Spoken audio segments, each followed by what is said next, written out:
আর সংখ্যালঘু ভাইদের কাছে বলবো যে কতদিন পর্যন্ত আর ভোটার হয়ে থাকবেন। এবার সময় এসেছে জাতীয় জীবনের মূল স্রোতে ফিরে আসুন।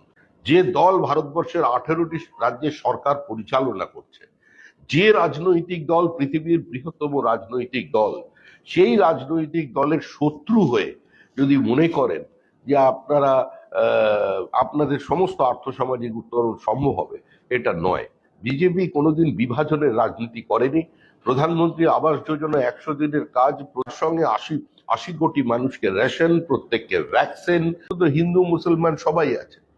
বিভাজনের রাজনীতির ঊর্ধ্বে উঠে আপনারা ভোট দিন, তৃণমূলকে চিনুন, কারণ তৃণমূল সংখ্যালঘু সমাজকে ঘৃণা, হিংসা ছাড়া আর বিশেষ কিছু উপহার দিতে পারেনি। যত রাজনৈতিক খুন হয়েছে তার মধ্যে অধিকাংশই হয়েছে সংখ্যালঘু সম্প্রদায়ের।